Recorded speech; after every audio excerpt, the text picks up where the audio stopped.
has been in space for half a year. They're making the final preparation to welcome the newcomers to the Tiangong space station, and they will hand over in the Tiangong space station for a couple of days. So that is a really impressive moments to come. So back to you, Jiang. Yes, we're looking at the very same images as well. Thank you so much, Yibing, at the Beijing Space Center, Space Control Center.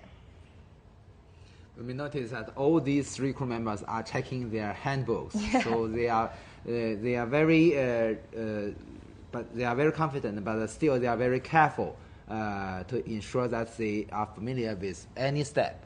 That's actually a really similar scene to seeing them come back to Earth as well, right? They've got that little checklist. Yeah. But what would be different then on the launch checklist and the return checklist? Well, I think the launch checklist would be a shorter one because it's more of a routine. It's it's not controlled by the crew, but they have to just to provide the informations inside the capsule. But all the launching sequence is not part of the crew pressing the button, but it's someone on the ground in the control room press the firing of the rocket, and then there's less than 10 minutes you'll be out of atmosphere and out of the Earth. So is this more of a reassurance thing? I think they have gone through all the exercises many times, but they're quite serious because this time is for real. So they have to go through the process very carefully. And also, as Professor Yang mentioned, there's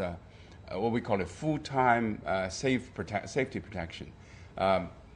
Outside the capsule, the astronauts can slide down to a bunker, and there's like a rubber tube for astronauts to go sliding down from the lift.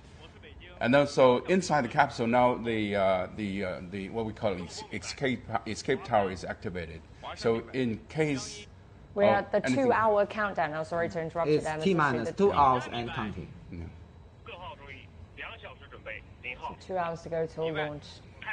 So in different countdown moments, we have the checking of the different critical systems, including the launch site systems, the rocket systems, the Shenzhou spacecraft systems, the TT&C systems, and also our Tiangong space station systems. Everything should be go ahead. So it's like a protocol they have already exercised many times. Once you call 2 hours preparations, then there is an activation of a number of actions. And including all the systems. Look. The first platform is now opened, as I mentioned. The very top platform. The very top one. And then it will be the very bottom you one, can see that the emergency escape tower, we can already have a direct eyesight with that. We're hearing more system checks there. That means the activation of the escape tower to ensure the safety of the astronauts. Mr. Xu, I understand that you get to have a little break now, but we'll bring you back a little later in the program as we continue to watch the launch. So when the emergency escape tower ignited, so there will be any obstacle because the first platform has already opened. Right. So this is also a safety measure. What China has laid out is roadmap for space science development, and one of the key goals of the plan is to become a space industry leader by 2050. And other objectives include a manned lunar mission. Let's take a look. China announced its first ever medium and long-term plans for space science development. A variety of key research areas have been listed and include exploring the origin and evolution of the universe, gravitational waves, the sun, the earth, the heliosphere for a panoramic view of sun-earth, the habitability of celestial bodies in the solar system and beyond, and search for extraterrestrial life, the laws of matter movement and life activities in space, and more. 规划提出了至2050年我国空间科学发展的路线图。 The plan proposes a roadmap for China's space science development up until 2050. Between 2028 and 2035, operations on China's space station will continue and will implement missions such as a manned lunar exploration mission. Around 15 satellite missions will also be conducted. Between 2036 and 2050, we plan to conduct some 30 space science missions and become a global leader in certain areas. China's manned space program has revealed that Chinese taikonauts will travel to the moon by 2030. These lunar expeditions are expected to involve cutting-edge science experiments. Well, the Shenzhou-19 crew will be carrying out 86 space science research and technology experiments during their mission. A spokesperson of the China Manned Space Agency gave the details at a news conference. 载人航天工程自立项之初 Since the very beginning of the program, we have put a great importance on space science as a vital part of development strategy. Following the concept of building ships to build stations and build stations for utilization, we integrate the engineering and scientific objectives and promote them at the same time.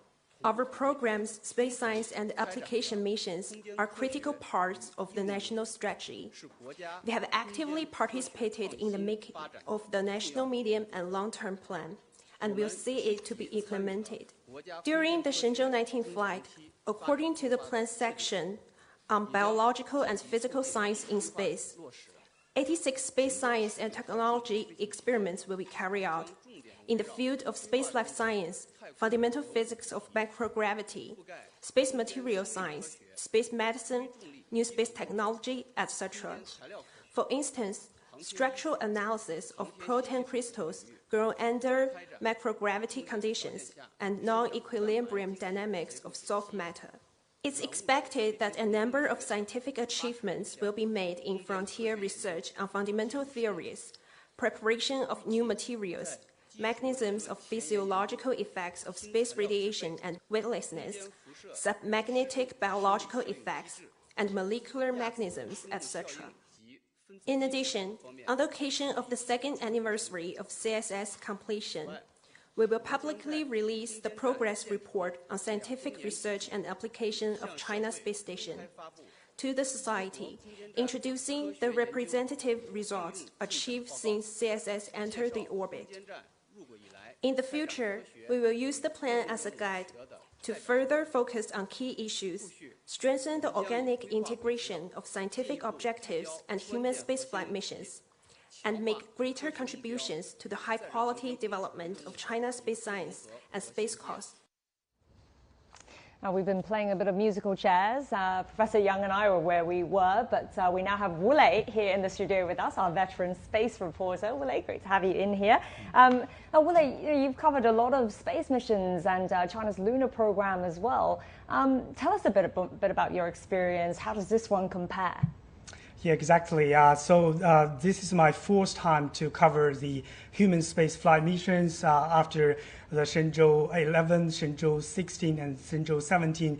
And this is my first time in the studio to share the experience of these valuable and memorable experiences. And I found that in recent years, for the human spaceflight missions, global space society have been paying a lot of attention on these missions. They want to know more about these taikonauts and also the missions on board the China's Tiangong space station. So in recent years, whenever we go to these kind of international space meetings, conferences, and also the exhibitions, the global space experts want to understand the latest development of China's Tiangong space station, the experiments to be conducted on that, and also China's lunar and Mars explorations. So here, this time for the Shenzhou-19 crew, a lot of attention also being attached. So they will be following carefully about these spacewalks and also a kind of experiments. So early this month, I went to Milan for the International Astronautical Congress. A lot of people asking that the latest about the China's Tiangong space station, what about the telescope and other space experiments to be held in the Tiangong space station. So we can see that a lot of interest and also growing cooperation on this platform, the Tiangong space station, will be conducted. Well, speaking of this particular mission and the research projects and experiments, can you tell us about some of them? I mean, we're seeing 86 experiments and tasks to do, right? Absolutely. This morning, I also watched the whole press conference, and I noticed that there are over 86 86 experiments and tests, because we know that on board the Tiangong space station inside there are kinds of experiments like space materials, space medicine, and also biospace technology, and also microgravity experiments. And also outside of this cabin, the technonauts will have these spacewalks, and also they are going to install some kind of space debris protection devices, like, because the Tiangong space station is orbiting about 400 kilometers away from the Earth, and there are a lot of space debris. Right. And they are now, for the Shenzhou-18 crew, they have already installed some part of these devices, and Shenzhou-19 crew will continue to install this kind of space debris protection devices. And also they will conduct several times of spacewalks to continue to conduct the experiments outside of the cabin. Because of the microgravity environment, the radiation, and other, so there are a lot of experiments that to be put outside of the cabin. And also this time I heard from my colleagues Sun Ye and Chen Yilin, they have talked to a lot of scientists and also engineers from the Chinese Academy of Sciences. They have brought many kinds of new experiments to the Tiangong space station, because we know every time each crew will conduct different types of experiments. And this time, one experiment that really impressed me most is that they even brought some space flight in the flies, fruit flies. Living flies. Yeah, little fruit flies to the Tiangong space station. They want to observe how they grow and how they mutate in that kind of microgravity environment. Is that the first time they're bringing living animals into space? No. Last time they even brought some fish. Oh. Yeah. Zebrafish. Zebrafish in the Tiangong space station. And we believe that in the next few years, more plants, more animals, more maybe mammals. Yeah, will be brought to the Tiangong space station. Don't forget that Cai Xuzhe, when he was in his last mission, he even grew a lot of plants, vegetables, and he ate it. He ate it, and he said that it tastes very good. So we can expect that they will have more interesting kind of tests and experiments in the Tiangong space station. I mean, they're certainly interesting for the scientific field of research and understanding, but Professor Yang, why do these experiments also matter to us here on Earth? How do they apply to our life? Well, that I am a technician in space field, you know well about that, but for me, I always recognize it is my duty to be a bridge between the public and our professional field. You see, the manned space activity need a lot of money, need a very long period, and usually the investment is very huge. But we should be very aware that most of the benefit, most of the returns from this manned spacecraft are indirect. Sometimes, in most circumstances, you need a very long period for the transfer or transplanting of the technology derived from this kind of human space activities. So the public should be patient, and the public should understand this feature. There are many other examples. You know that from the Apollo program conducted in 1990s and 1970s, the United States benefit from it in all areas. And it's actually speaking, although the program is politics-driven, but they do have sufficient return from this program. Today, the space-capable nations, including with China, paid more about the efficiency. So we hope that we can do more things with limited budget, but still, with the scientific research experiments conducted in outer space, sooner or later, it can benefit our daily life. So, but it's a little bit complicated to describe the relationship between a certain experiment and a certain technology and a certain application in daily life. So for everyone, usually or in most cases, it's hard to explain. Right. But it's have very good examples. For instance, we always see that the diapers used for babysitters gathered from the urine collection device just today. I believe they must bear that. But for common people, it is a simplified version, right. or more cheaper. And also you can see that the non-stick frying pan is developed because we have new material. And the material, this kind of, as Willie have already mentioned, the studying on new material is one important field. In our Tiangong space station, we even have more than 2 racks dedicated to the material making. Sometimes we use the laser to heat the metals and to have some new alloys, and sometimes use the higher microgravity level to conduct some kind of material test. So all these, sooner or later, it can benefit our daily life, but we do not know when it can be. We only be sure it can be. So we're looking at images now of the launch tower, and the astronauts are sitting comfortably, snugly in their seats. But you see on the launch. video camera, you can see the white one is the top of the emergency escape tower. Right. So it's already to the open space. That means that when the emergency escape system is activated, it can save the lives of the astronauts in when something dangerous happens. For instance, during history, they do not have some malfunction or explosion of the carrier rocket. But at this moment, I believe that Mr. Gitov from the former Soviet Union, his life was saved because of the emergency escape system activated.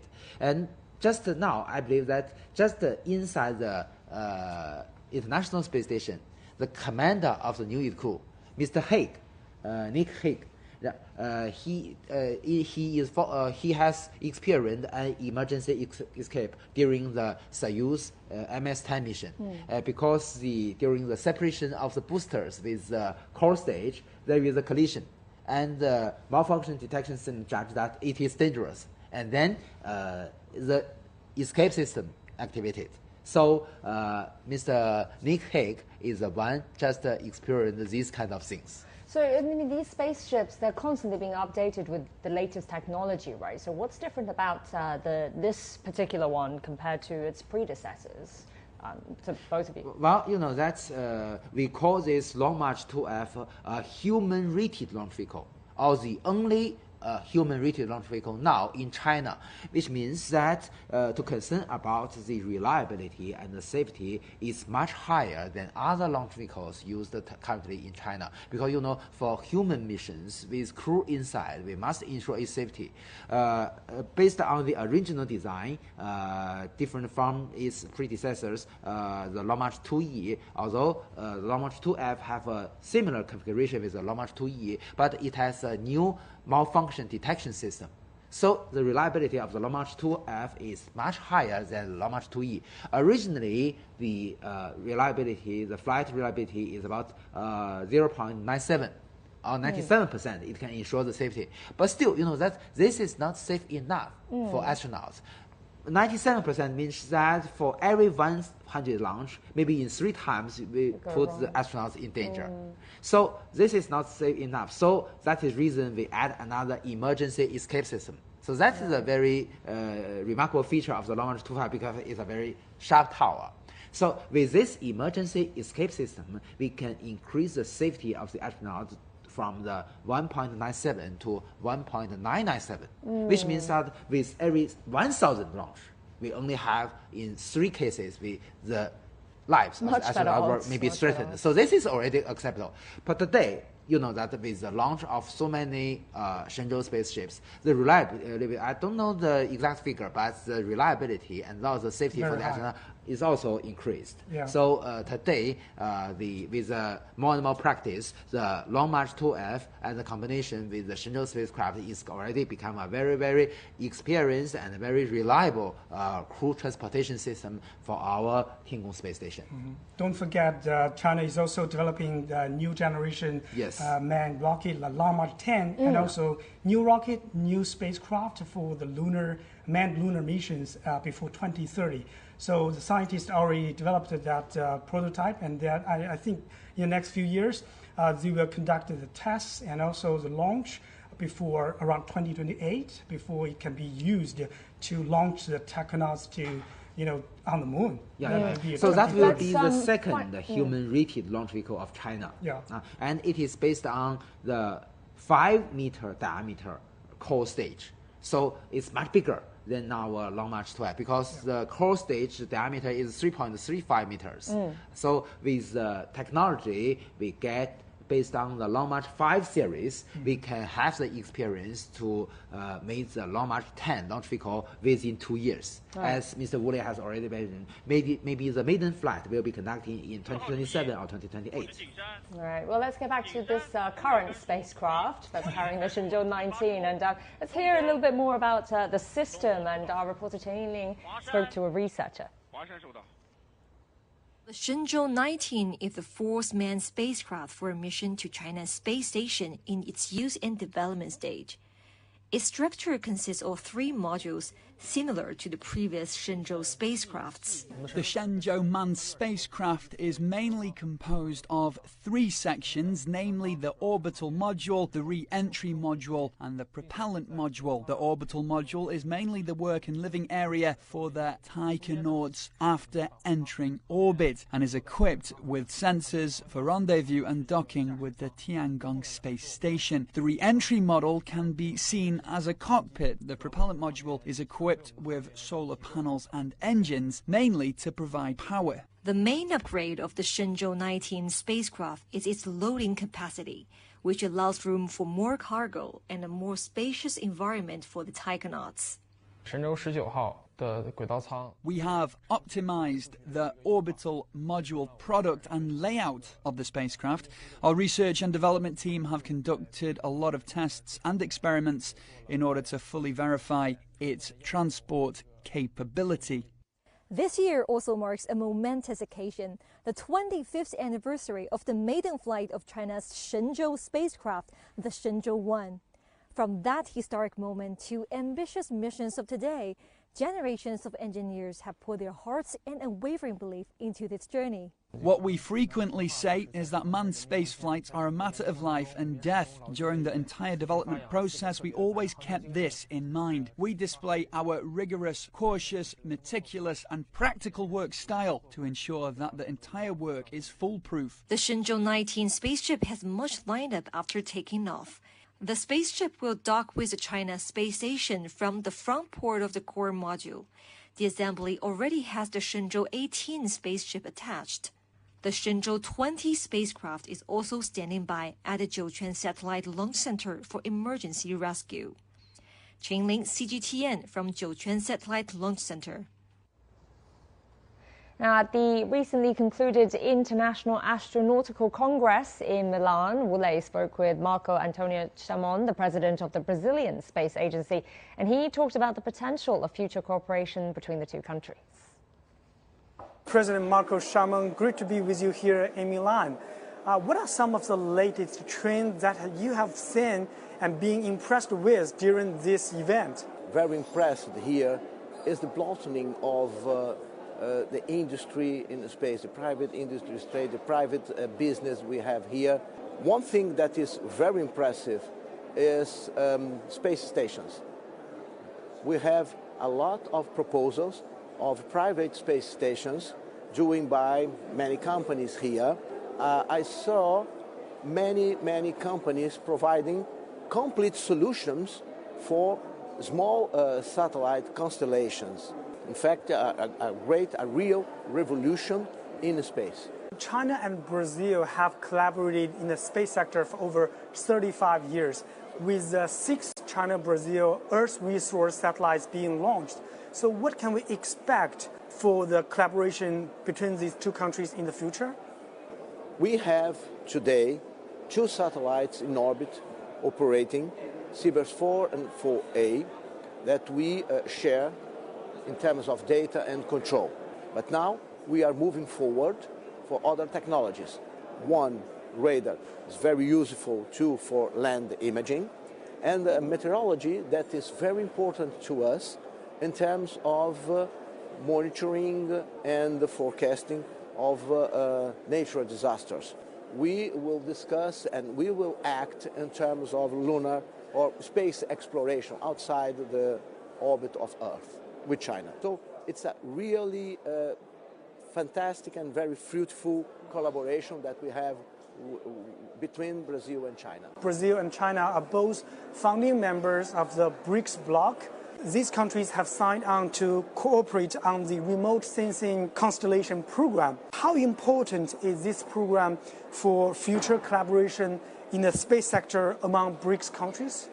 We need more and more collaboration, and I think BRICS and other multilateral mechanisms, BRICS in particular, is very important for that. Remote sensing agreement that we have signed among BRICS countries is a very important sign that we can and we do things together. But we have already implemented some projects inside this agreement, and very successful.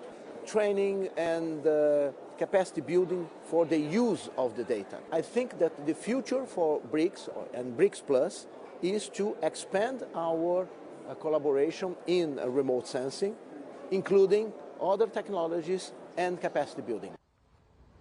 So, Wule, that was earlier this month for you in Milan, and Professor Yang, you were there as well. Talk to us about some of the highlights that you saw there. What stood out for you? Oh, really? That was the largest space event every year. So this year was held in Milan. Next year will be held in Sydney, Australia. So this is the biggest gathering for space people. Yeah. Not only astronauts, but also scientists, experts, and engineers. Students come here to exchange their ideas, to talk about, discuss the latest collaborations. So one thing that really impressed me most was growing interest in China's space development, because this time China showcased the first samples collected from the far side of the moon by the Chang'e 6 mission. And every day, I can say that hundreds of thousands of people come to the China booth, space booth, and to see how it looks. And also many people inquire how can they borrow some or have some samples from these Chang'e 6 mission, because now China has already opened that to the whole world. The global scientists, space organizations can apply to borrow the samples from this very precious cargo from the Chang'e 5 and Chang'e 6 missions. And the other thing is that China also presented the latest development. It's a commercial space sector, many rockets and also satellites and also other segment products in the space sector have been presented in the booth. And also I visited the NASA booth and also ESA booth and also India space booth. I can see that many countries around the world are now investing more in the space sector. Because nowadays you can see that with a lot of attention on the lunar missions and also on Mars and the other deep space exploration missions, a growing number of countries like Brazil, like India, and also other developing countries are investing more in the space sector. They want to take the advantage of a space exploration to develop their own space sector. And China has a space station now orbiting there, and also China proposed to build an international lunar research station. Over 15 countries and regions have already signed in. So a lot of countries want to collaborate with China on these lunar and also deep space missions. So in the future, we can see more collaboration will be expected in this area. And also for the astronauts side, many countries want to send the astronauts to China space station. A lot of countries have already applied, and we are being told by the China Manned Space Agency in the future, foreign astronauts will come to China for the training, and they will be sent to China space station. They will work alongside with Chinese astronauts, scientists, engineers together to operate and do the space experiments. And last but not least, and I can feel that a growing number of commercial space applications have been provided in this exhibition. Many companies, private companies, they are offering a kind of commercial space application, or also private space station. A lot of private companies, they are offering a full set of a private space station, and also space travel. space tourism and also space application. So in the next few years, I can see that a lot of private companies will pull in this kind of private space station, private lunar missions, private, a lot of private companies have been investing more in the space sector. So these are most of that impressed me most. So every time, although this is my second time attending the IAC, I have already found many changes. So we're hoping that more, Chinese scientists and more Chinese, engineers and also journalists can take the opportunity to go to these places to, like Professor Yang said, we are the bridge to bridge this kind of gap between the scientists and the public. Right. What kind of changes then? Is it changes from the first time that you attended? In what areas of space development? Last year was held in Baku, in Azerbaijan, this year in Italy. So I can see that this year more European countries go to Italy and go to Milan.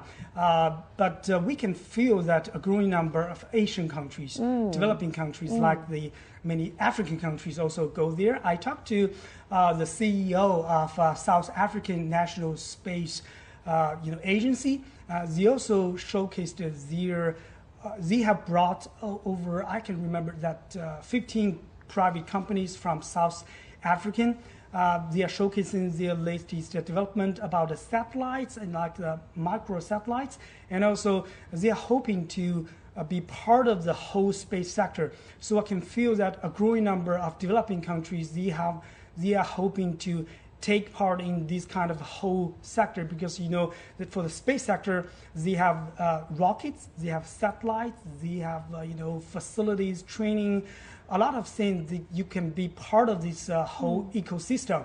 So I can feel that not only in the past, only the US, Russia, and also ESA, a lot of developed countries have been in this game or in this sector, but now a lot of developing countries are joining in. So this is one of my big impressions. Is that a trend that you saw as well over there, Professor Yang? Well, that's my duty as chair of the Space Transportation Committee, so I should monitor the 9 sessions we are in charge of. So every day on my way to the room conducting the session, I can very frankly see Mr. Wu Lei has an interview with an important person. Some of them are my friends. Also, the IAC, or the International Astronautical Congress, is the right place for communication between different sectors. So for this, usually we call this the Olympic game in space field. So we have the guys from the governments, from the universities, from the industry, from the private firms, from the other organizations or NGOs. We just heard a voice from the ground commander. Yeah. Another systems check-in, making sure that everything is in order. Yeah. So let's continue our topic. That during IAC, Mr. Wu Lei, I believe because as he mentioned, he attended the Congress in Azerbaijan last year in Baku. What impressed me most that because although that Azerbaijan is a very small country, but it's very enthusiastic on hosting the IAC, and you can even get your badge in the airport, very convenient. And also you can even see the logos of IAC on taxis. So that is what impressed me most. Of course, this time there are more delegates, more than 11 or 12,000 delegates. A record number. Break another record. Also, the papers delivered to my committee also make a record. So we have a very tough task to select the right papers. Very hard choice, because many of them are very, very good papers, but still very hard for us to choose.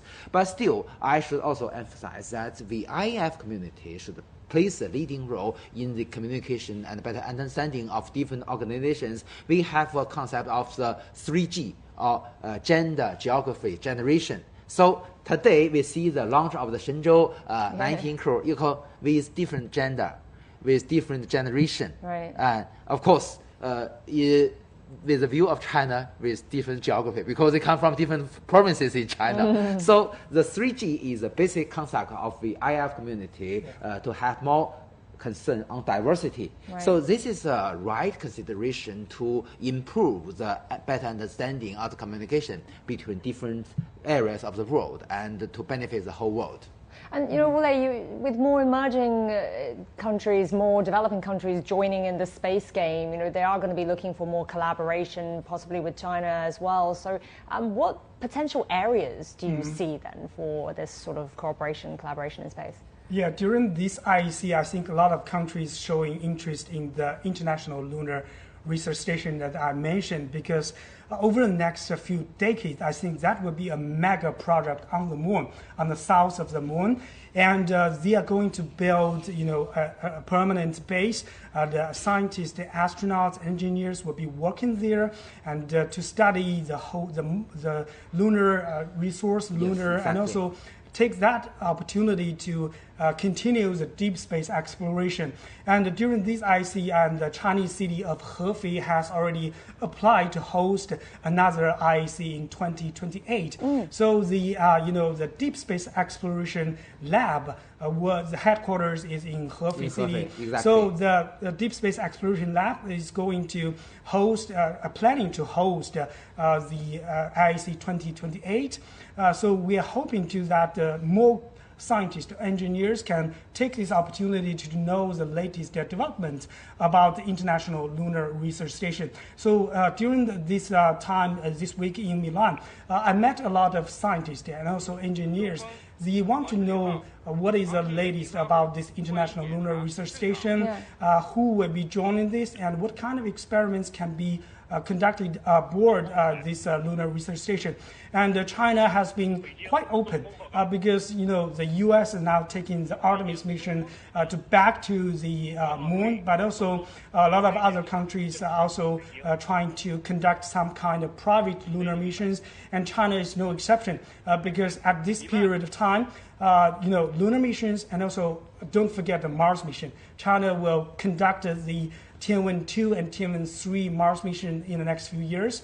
For the Tianwen-3, China aims to have the Mars sample return mission before around 2028. No country has ever done that before. And Chinese scientists have already said they are quite open. They welcome more international collaboration on the Mars missions. And also the Tianwen-2 mission is quite trying to hit asteroids and to try to change its course about, with this satellite.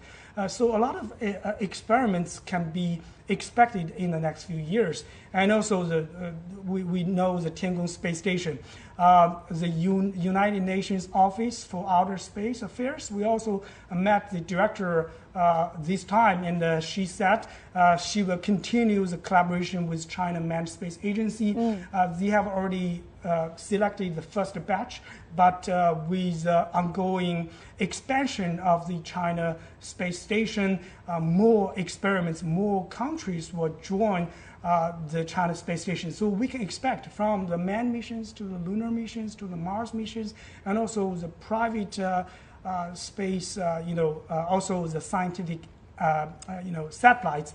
Next year in 2025, China and ESA will conduct has already collaborated in a satellite called SMILE satellite. It's already being assembled and on the way to Europe.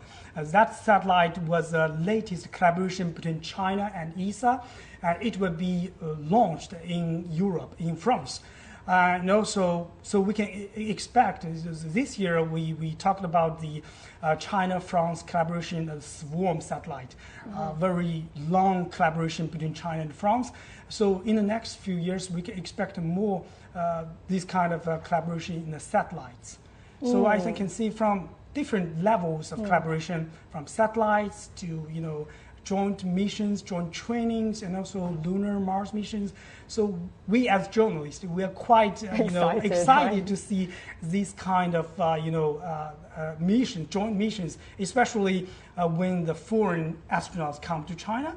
If we have the opportunity, we are very excited to record every training and every mission about working together. We're hoping that the foreign astronaut and working together with Chinese astronaut aboard the Tiangong space station. I think we will see that day coming very soon. It's definitely so many developments to be watching out for. Watch this space, shall we say? Exactly. Well, thank you so much for coming in and sharing your experiences and insights. Thank you for having me. Yeah, it's great having you here. And we'll be sure to talk more about the cooperation later in the program. Over the decades, China's aerospace industry has grown from weak to strong and has achieved various achievements in space science, technology, and application. And generations of visionary scientists and engineers committed to the space industry have made their contributions to China's development and human space exploration. Good morning. Communication. Navigation, weather monitoring, over the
This is a series of locations that's being read out right now. It all sounds like everything's in order. Yeah, this is the checking of the communications in between the ground stations that is going to be keeping tracking and data collections throughout the process. So we know that the rocket is going to fly along this trajectory. You know, underneath those are the stations that can check them from horizon to horizon. So all the way, what we call overpassing your head. So all the process, all the complete process of the launching will be monitored. So because it's human-rated launching campaign, so we need to be very careful in collecting all the data along the track of the launching. Well, let's go to our reporters. We have Sun Ye, who's at the Jiuquan Satellite Launch Center, and we have Zheng Yibing, who's at the Beijing Aerospace Control Center. Hi, guys, once again. Sun Ye, so what's happening over there now? Tell us what you're seeing from the angle you're standing at. We can see the launch tower right behind you. Right. Hello, Jiayang. Hello again from 1.5 kilometers away from the launch pad. I think you can see it too. The tip of the rocket has revealed the launch hour is getting closer. We all heard that 1 hour countdown. We also heard calling out each system and asking them to report their status. Many of them have said normal, and we also, in between that hour, we talked before, we talked to experts with the launch center system, with the spaceship system, with the rocket system, and their updates also have been unanimous. Things have been going according to plan, and things are going as smoothly as it can be. Now, the Shenzhou mission, it has become quite a regular mission, twice every year, once in spring, the other time, like now, in fall or autumn. But even if it's a regular mission now, we still see people here trying to better the entire process. Now, the experts from the Jiuquan Satellite Launch Center say they've been trying to optimize the entire launch cycle and the test process. They've been doing so by making the whole process smarter and more automatic. They say their aim is to keep everything going perfect, but also make it more efficient. They've told us in the last few days that they have been working to make the launch towers work more, that they had a higher frequency of use, and they're also shortening the recovery time after each launch, and that really makes sense. Earlier, I think you talked about this year marks the 25th year since Shenzhou-19 launched. In 1999, the launch frequency is nowhere it is right now. In fact, the first 100 launches for this launch center was achieved in 48 years, but the next 100 launches at this launch center was achieved in just 5 years, between 2018 to 2023, and that really speaks to how fast China's space industry is developing and its need for more launches. Now, the launch center also said that this place has great terrain and weather. It says it's clear for launch 300 days out of every 365 days. So that's the room for growth with all of those launches. And as we said earlier, the launch cycles and the test processes have been optimized. That's including this one. This Shenzhou-19 mission had seen its test process shortened, and I think you're hearing it now. Another command is going to be issued as we near the launch hour. Jiayang. So yeah, thank you so much. And now let's go over to Yibing. Yibing, so an hour to go, less than an hour to go. What's happening where you are? What the sort of preparations have been done there?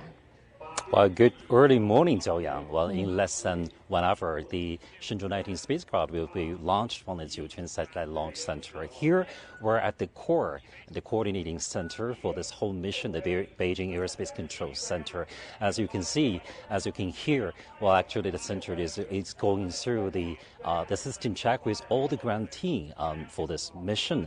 And we also see the constantly heated brief command from the Beijing Aerospace Control Center. We can hear the Beijing command with all working systems. And also we can see the status of the Shenzhou-19 crew on the big screen behind me. We can see the three Chinese astronauts or the taikonauts are in the spacesuit. They are in the spacecraft. They look calm and determined for this mission. And the Beijing Aerospace Control Center oversees the whole working system, the personnel are busy working here at this early morning. So I have to lower my voice. And it coordinates all the systems for the launch, during the launch sequence. And also it will establish the measurement and control during the later stage via the relay terminals and satellites. It guarantees a smooth and safe journey of the Shenzhou-19 spacecraft to the Tiangong space station. And well, this time, the Shenzhou-19 spacecraft will dock with the Tiangong space station after the early stage of the flight. During the 7 previous China manned space missions, from the Shenzhou-12 3 years ago to Shenzhou-18 6 months ago on this year, and we can see that all 7 missions adopt the faster rendezvous and docking mode. It took about 6.5 hours to get the Shenzhou spacecraft to the Tiangong space station. So this time, for the Shenzhou-19 mission, it adopts the same mode.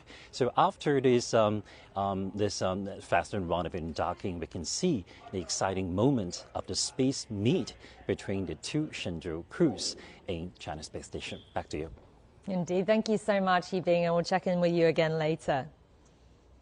Well, I have to say, I don't envy Sun Ye out there in the cold in northwest China there at the Satellite Launch Center. Even the rocket, as they were saying, needs a heat shield of some sort. Can you just explain to us a little bit more about that? How does it work? Why is it needed? Is it for the astronauts? Is it for the technology, the equipment itself?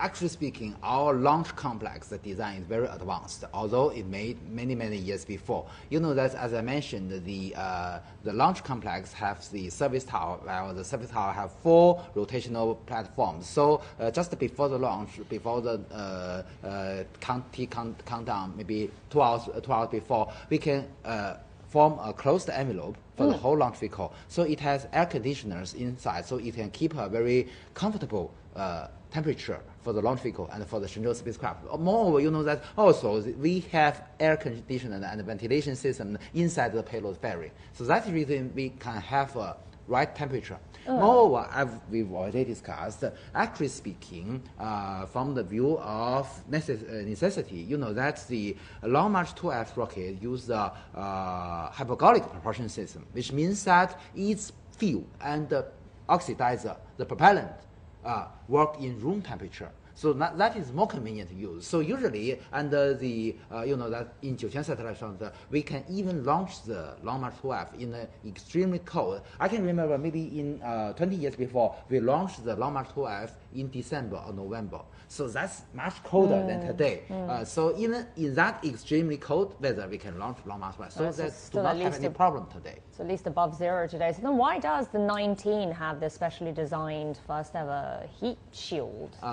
Well, you see that for every mission, to my understanding, you know that every time we have the very special experiments.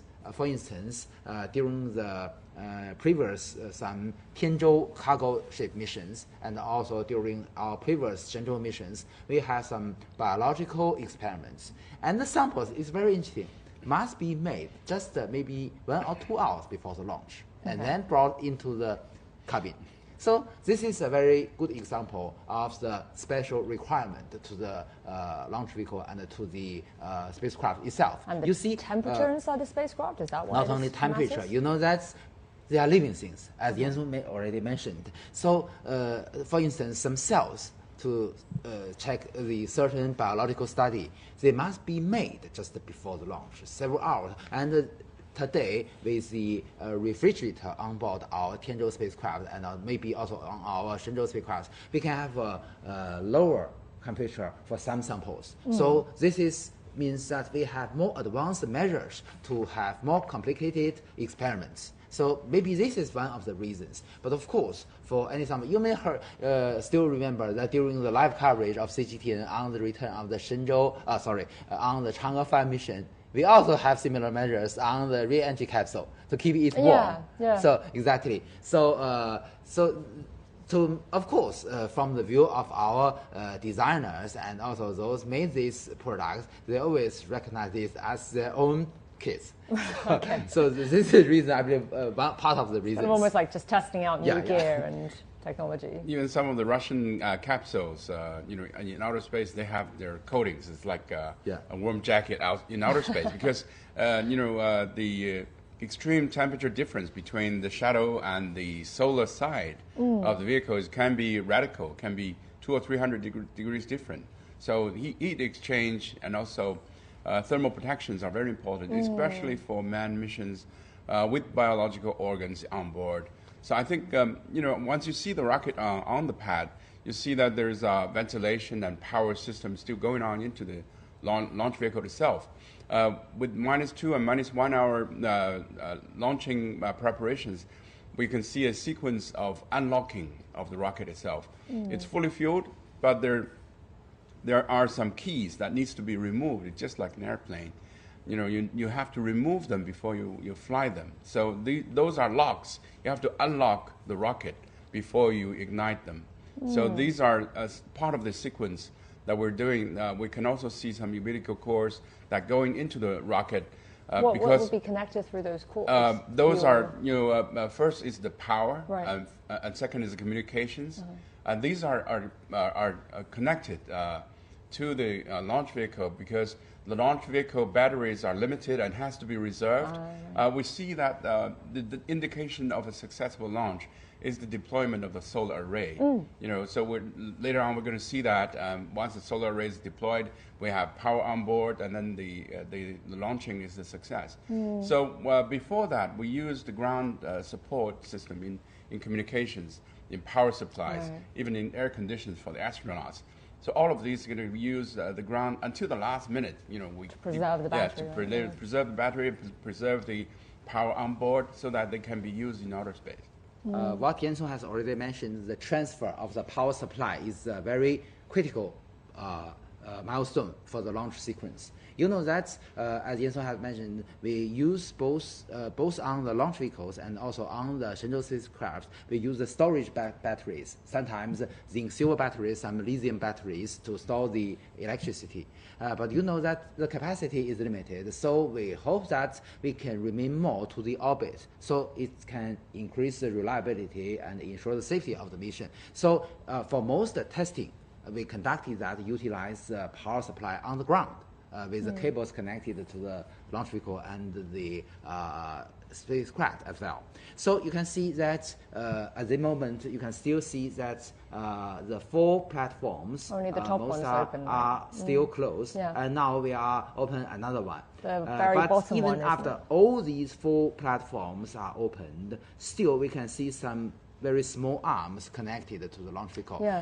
On these arms, we have the cables, we have the pipes connected to the launch vehicle, and they can not only provide the electricity, but they can also provide some gas, liquid, to the launch vehicle. So this is a very important facility on our launch complex, and usually before the launch, before the rolled out of the launch vehicle from the VAB to the launch pad, usually we will also have conducting some tests to ensure all these facilities goes well. So this is very important to ensure the successful launch. So that is the reason when I say that the launch itself is not only the business of the launch vehicle itself. The launch site system also plays a very, very important role. And moreover, to have all these data, you can ensure and or you judge the whether it is correct or not. You need the TT and C system, and you need the data handling system. So all these systems are very, very critical for the launch itself.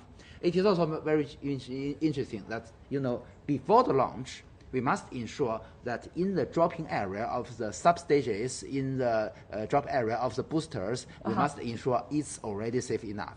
do not have residents How inside. accurate can that be? How accurate? It cannot be 100% accurate. So there is a theoretical landing point, but usually surround this landing point, we have a dropping area because we have errors and also the influence of wind. It's all calculated on the trajectory of the spacecraft. Maybe several hundred. Basically at village level, So just before, so that is the reason why it costs more money if you launch this inland. So if you launch the launch vehicle on the seashore, the dropping area will be located in the sea. It's much simpler. But do they still need to retrieve all the parts from the ocean? Is there an obligation to do this? They just make sure that the residents are safe. You know, a normal practice is to collect all the villagers, go to a movie. Oh, exactly. Collect the people. Yeah, collect the people and move them to safe areas to, let them enjoy a movie, and then the drop zone is done, and they can return to their home. If there are damages, we compensate. But there's no requirement in terms of safety or security issues to retrieve these parts that have been jettisoned. It's not mandatory. It's not. Okay. Sometimes it drops in a very remote areas. So basically, it's designed in such a way. So that's why Hainan, because the drop zones are in the ocean. Right. So we don't have to recover from the ocean. But we do have, new generations of rockets that can recover back to Earth. It's like SpaceX, they launch and they recover the engine, and so that they can quickly reuse them again. So these what we call reusable launch vehicles instead of expendable. Traditionally, we call these are expendable launch vehicles. Right. You launch them once and you abandon them. But new technologies are coming. Commercial companies are picking up these technologies that they want to recover the first and second stage of the launch vehicle so that it can be reused again and cut the cost of the launching. But would these reusable parts be more viable financially too? Yeah. I imagine the cost of making something like this would also be pretty big, and the retrieval. Normally, it's calculated by the kilos per orbit. 1 kilo is roughly $10,000 for 1 kilo payloads on board. Let's look at the screen. You can see that, as I mentioned, the platform, the rotational platform on the bottom, or the fourth one, has already opened. We can now see the 4 boosters. Each of the booster of the Long March 12 have a diameter of 2.25 meters, and each of the booster have 1 rocket engine. With a thrust about 75 metric tons, with the same thrust of the engine used on the first stage. In the core stage of the first core stage, we have 4 engines, each with a thrust of 75 metric tons. So the total liftoff thrust of the launch vehicle is 600 metric tons. So that is the liftoff thrust of this launch vehicle. We're hearing again the ground stations checking in.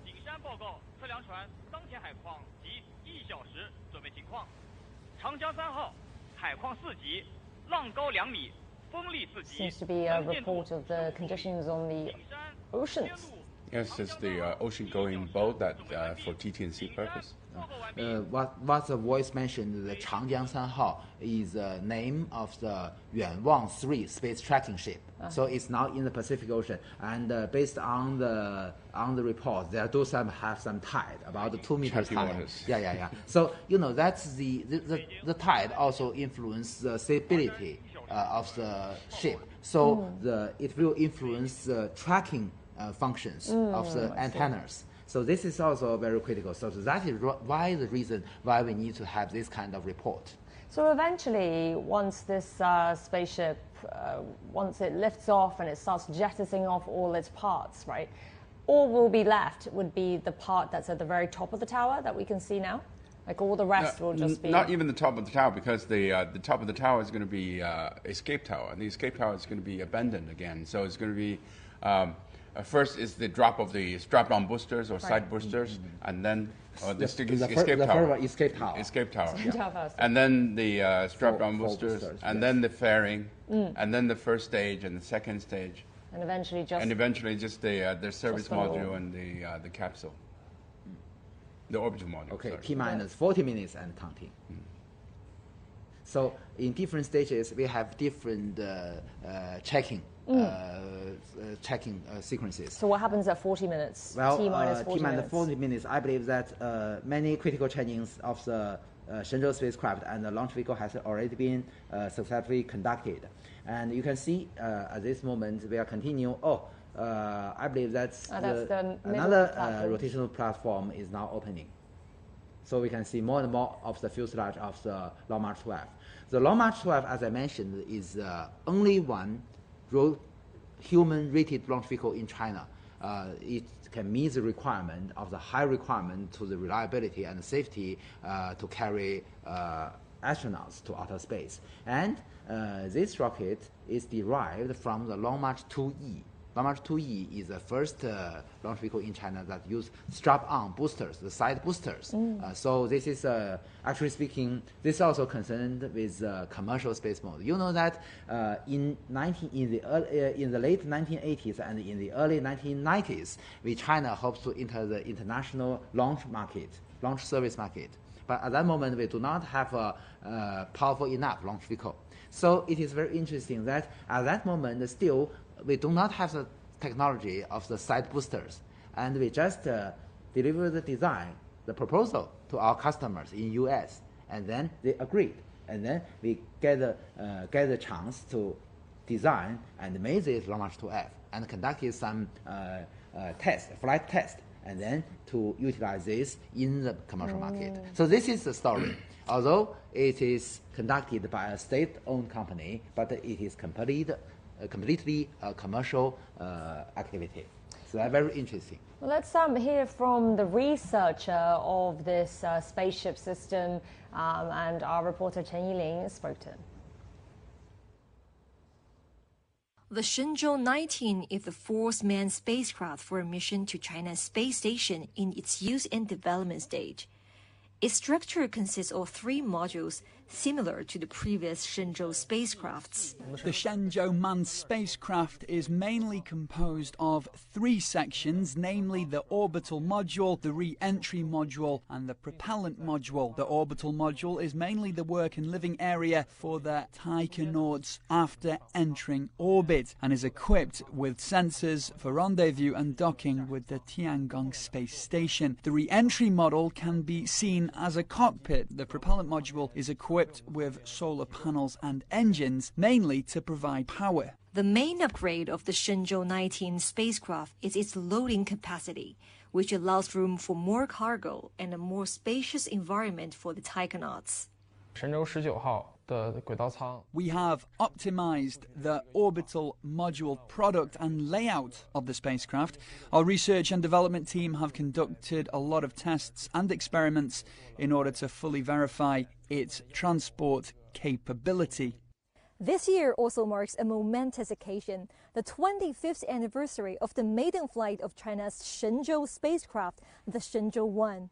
From that historic moment to ambitious missions of today, generations of engineers have put their hearts and unwavering belief into this journey. What we frequently say is that manned space flights are a matter of life and death. During the entire development process, we always kept this in mind. We display our rigorous, cautious, meticulous and practical work style to ensure that the entire work is foolproof. The Shenzhou-19 spaceship has much lined up after taking off.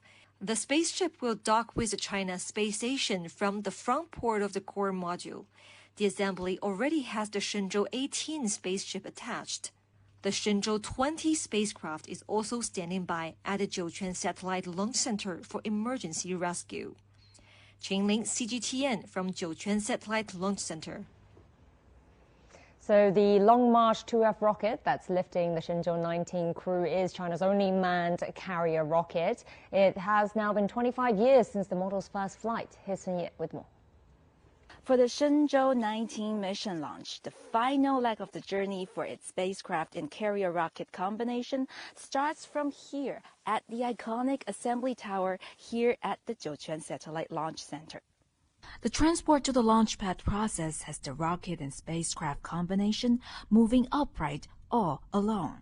In China, this way of transporting upright or vertical has started with the Long March 2F rocket. The three vertical mode refers to vertical assembly, vertical transport, and vertical launch. The Long March 2F rocket is China's first three vertical mode rocket. Subsequent rockets such as the Long March 5 and Long March 7, which are currently in service, as well as the future next generation manned rocket, all use this three vertical mode. Ever since the rollout process, the Long March 2F rocket responsible for the Shenzhou-19 mission has stood tall and straight. Its uprightness gets further fine-tuned after propellant loading. You can see four green column-like support arms. Through these, the rocket's verticality can be precisely controlled. Generally, it is adjusted to within 1 minute, that is, within the range of 1/60th of a degree. 25 years ago, in 1999, it was a Long March 2F rocket that sent China's first experimental spaceship, the Shenzhou-19, into space. That was the rocket's first flight. As China's only manned carrier rocket in use at the moment, it has an all-success track record, and is still improving. 孙烨 CGTN 酒泉 Gansu Province. So earlier when I was speaking to Wu Lei, he mentioned, after having reported on so many launches and returns, that this is one of the earliest launches for a manned space mission that he's aware of. Normally, I guess they're in the evenings. So what do you think the considerations are for this particular timing at 4:30 in the morning? There is no other choices. As already mentioned many times, that the basic requirement for a chasing vehicle like our Shenzhou spacecraft to rendezvous and dock with our Tiangong space station, the most essential requirement is that it must in the same orbital plane with the Tiangong space station. So that it is located now in the Jiuquan Satellite Launch Center. So the only chance for the launch is that the Jiuquan Satellite Launch Center rotate along with the Earth, and when it passing through the orbital plane of our Tiangong station. So only at this moment we can conduct the launch. So every day is different. So for today, it's early in the morning. So that is the reason, the most important reason. So there is a launch window almost every day? Theoretically speaking, there are launch window every day. But that's based on the case that you don't care how much time you need from the launch to the rendezvous with the Tiangong space station. But as we've already discussed, today we adopted a fast rendezvous and docking. To entering the same orbit plane is one matter, but how the distance is in the same orbit is another matter. So for the fast rendezvous and docking, theoretically speaking, it do not have chance every day.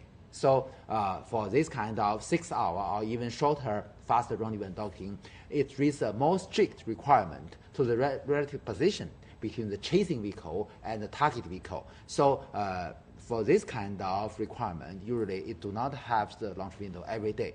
And also, usually to make more of these chances, we need active orbit maneuver of our Tiangong space station to change its what we call the phase, or with the change of its altitude, we can change the period of the whole orbit, and then with this we can change the chance to have a fast rendezvous and docking. So put it simply, if you want to have a quick and efficient launch and quick rendezvous, now is the time. But you can choose other times, but it consumes more gas, more power, more fuel, and takes longer time, and increase the safety risks, and also increase the cost and many designs and trajectories. So trajectory speaking, Professor Yang mentioned about the inclinations, the plane, the orbital plane, which is the angle that the space station is traveling in relative to the equator of the Earth. So that has to happen at this moment, because it happens today at this moment at 4:27 that these two vehicles are going to be traveling at the same plane.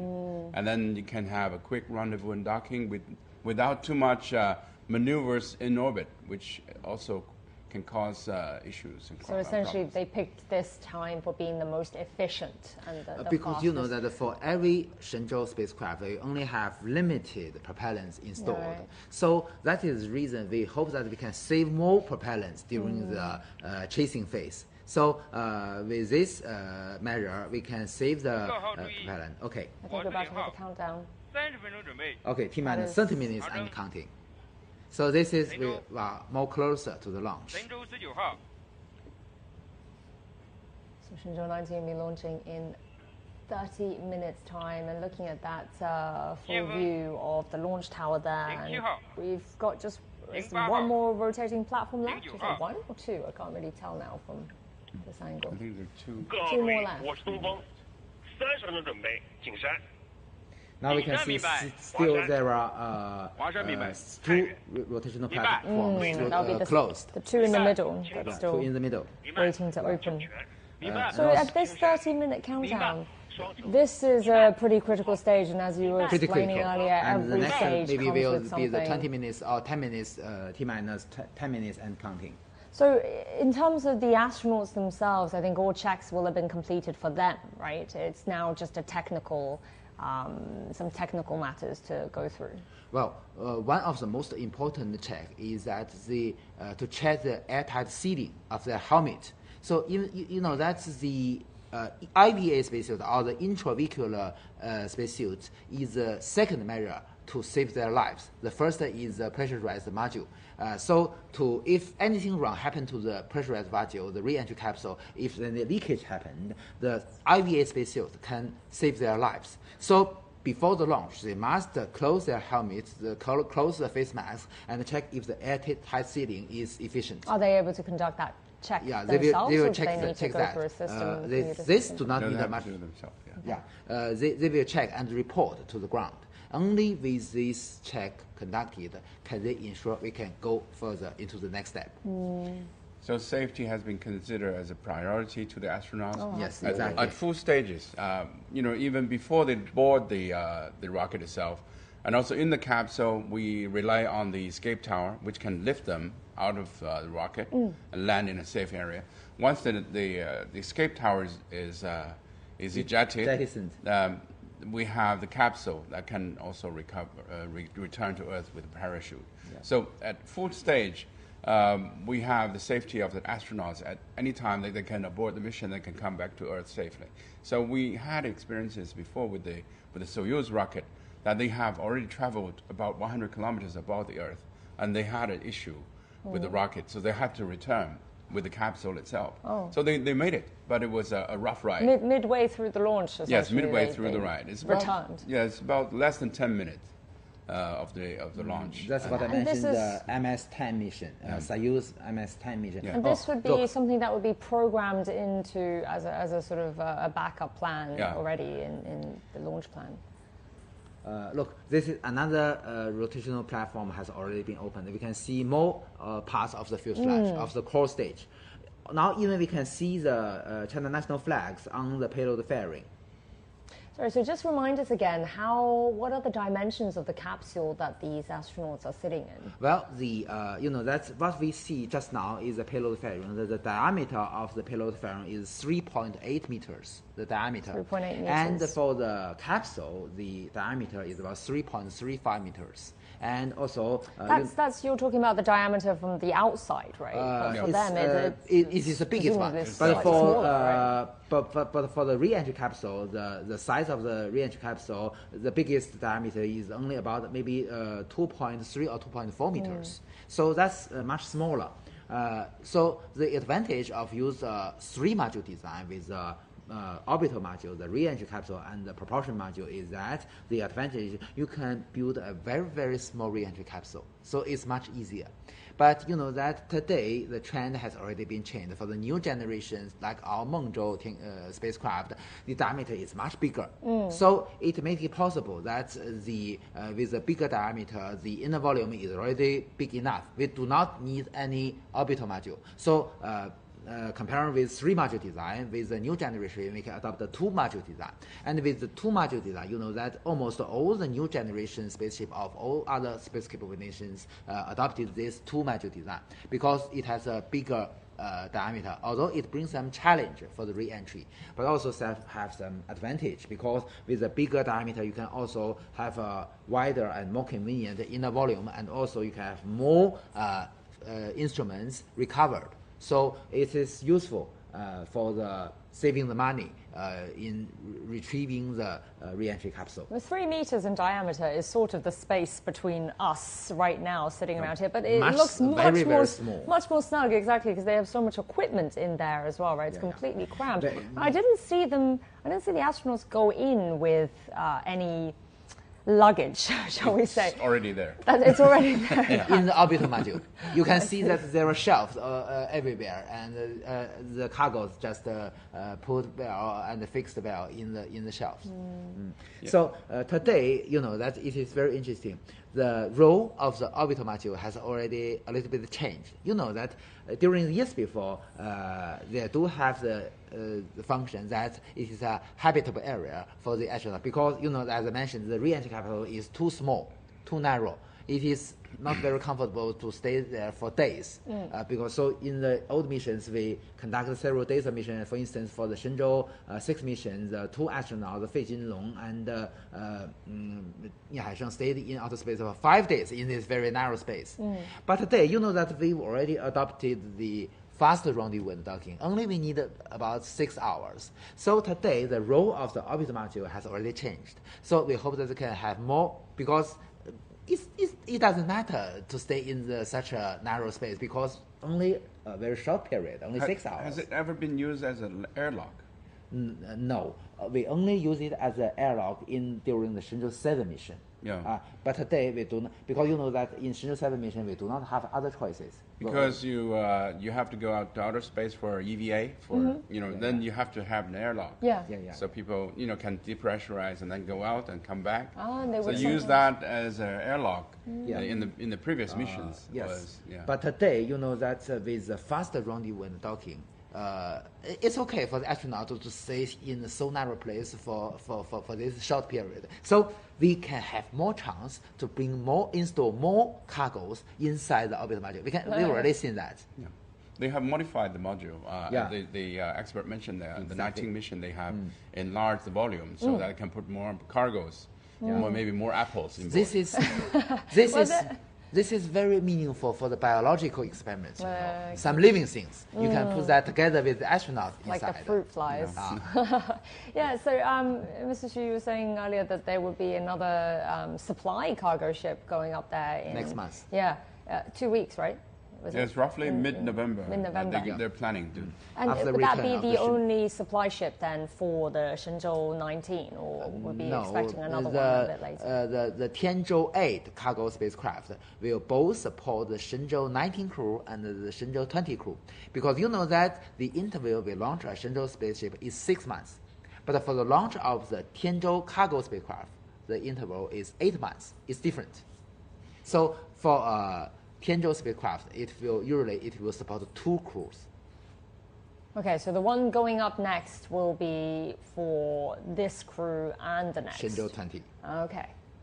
But they have plenty of things to unpack, because they have already got the service module, the orbital module fully packed with bags, and so in the coming 2 weeks they're going to use that time to do a handover job with the Shenzhou-18, and also do a lot of unpacking and packing for the Shenzhou-18 to come back. So they have to do, put the experiments results and everything into the capsule of the Shenzhou-18 return capsule, and then wait for the cargoes to come. So it's a time sequence that allow them to work in this period of time with a carefully planned schedule. It doesn't sound like they have much downtime at all. It's get there and it's out to work straight away, isn't it? Now look at the screen. At this moment, all the rotational platform has already been opened. So we can see the whole fuselage of the launch vehicle itself. You can see the slim body. But still, I should emphasize, at this right moment, they still have some arms connected to the launch vehicle, usually in yellow color. You can see that. And also on these arms, there are cables and pipes connected to the launch vehicle. Still, at this moment, T-minus maybe 20 or 30 minutes counting, still we use the power supply, the electricity from the ground. So to stay, as Yan-Song has mentioned, to save the storage battery on board our Shenzhou spacecraft and our launch vehicle. And several minutes later, we will have a very critical step, as we already discussed, the transfer of the power supply from the ground to the vehicle itself. Yeah, you can see the two umbilical cords. Yes, that's what I mentioned, the arms. Look, yes, yellow color, now, connected to the launch vehicle. Well, we have 20 minutes or so to go until launch, and let's check in again with our reporter Sun Ye, who's there at the Jiuquan Satellite Launch Center. Sun Ye. 焦阳很不容易啊，在如此临近火箭发射的时候，我们找到了一名火箭专家来告诉我们现在火箭的状态怎么样。我们这回请到了徐珊珊老师，他是中国航天科技集团的专家。那徐老师告诉我们， please let us know about the latest situation about the rocket. So and also to know what kind of the work we have done. So let me report to you right now that everything goes well and the rocket actually is functioning well. Right now we've finished all the preparation work for the control system, and also the telemetry work actually is all in the program. So as we know, for the Long March 2F actually is famous for its safety and reliability, and also is improving itself. So this time, what kind of the modification we have?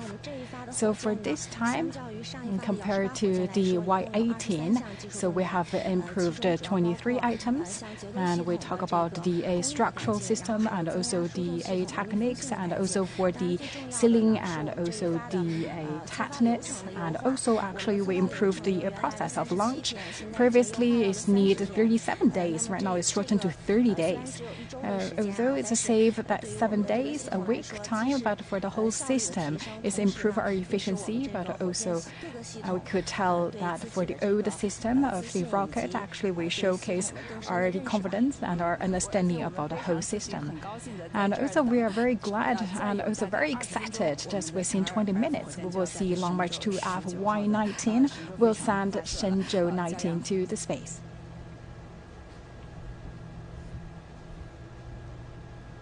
All right, Sun-Ye, thank you so much to you and your guests there. We'll check in with you again later. So lots of improvements made to every new edition of the rocket. Mr. Xu, what would you say are, do you think, some of the most impressive improvements made this round? Well, I think the engineer has mentioned not only the launch vehicle itself has improved with 20 plus items, but also 23, right? Yeah, but also the Shenzhou itself, which is the launch vehicle and the capsule are manufactured by different academies. The launch vehicle is manufactured by the Chinese Academy of Launch Vehicle Technology. The capsule is manufactured by Chinese Academy of Space Technology. So all of them are working together to improve the efficiency, the reliability of the launch vehicle. We know there are changes. If you put a change to, for example, software, there will be a 7% chance that you will have another hiccup with the complete system. 7% chance. Yeah, that's very exact.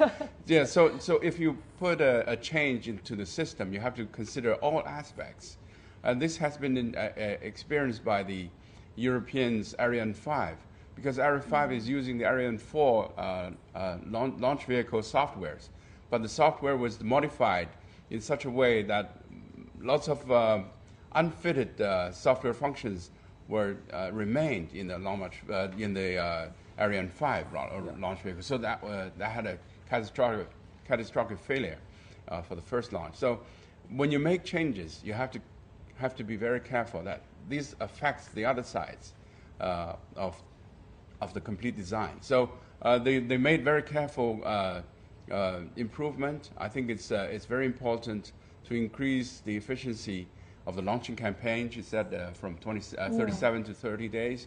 That means a lot of manpower saved, and lots of travels, and a lot of logistics, and lots of technical support has been saved. So I think that is a great improvement. to the launch vehicle and the whole system for a more efficient launching campaign. Actually, Professor Yang, there's something I wanted to ask you earlier when we were talking about the IAC. So the theme this year was responsible space activities for sustainable development, right? So how does China's rocket and the Tiangong space station, how does that all fit into this? Well, you know that during this IAC, we also have many events related to the China's manned space activities and lunar explorations. To have a sustainable future, you know that the leaders of China Aerospace, including Mr. Li Guoping and also Mr. Lin Xiqiang, although it's online. Okay, T-minus 15 minutes and counting. So this is also another milestone for the launch. So the commander on the launch site system are ensuring every subsystem goes okay. Go for launch. 15 minutes ago until the Shenzhou-19 launches. Okay, so everything needs to be checked okay. So just during the IAC, that the leaders from China Aerospace expressed that China always recognize sustainability is a very important consideration of all space activities, including, you know, that the debris reduction. You know that for all China's launch vehicles, including this one, and also other launch vehicles, after we come into orbit and send our payload into orbit, we will release the remaining propellants into outer space, and also discharge the battery to reduce it to the greatest extent the possibility of explosion. So this is a very reasonable measure to ensure that we reduce the passivation. Exactly. Yeah. And also, you know that to keep the sustainability, you know that we also have already begun to coordinate with other countries, although it may be a little bit earlier, but the possible collision is this lunar space. You know that there are more, as Yan Song had mentioned, today the moon becomes another hot point of the space activities of human beings. So there are more landers, orbiters to the moon. Just during IAC, I met some private companies, including the Intuitive Machines from the United States. They provide the lunar landers commercially. And, you know, and also other, I can see in the exhibition area, I can see a lot of moon landers, either those from the universities or from the private firms or from the national teams. So today is the right moment for us to coordinate our human space activities in the cislunar space, either in orbit or on the lunar surface. So because you know that we've already found water on the lunar surface, and also potentially in the future we can utilize the helium-3 to solve the energy problem of human beings. So it is very hopeful today we have the more and more chance to adopt the commercial style, a commercial manner in our space activities to provide all kinds of services to deliver goods to the lunar surface, or provide the communications or other services. So today, the lunar exploration is not only the business of national teams, but also more and more private firms engaged. And Mr. Xu, how important do you think that is to have the private sector get engaged in this? I mean, what's the advantages that commercial space exploration has? Commercial sectors can provide two aspects. One is financial support to the space program. Another is technical validations to the existing technologies, or maybe new technologies, demonstrations. But they also have a risk because Professor Yang mentioned about the space debris issue.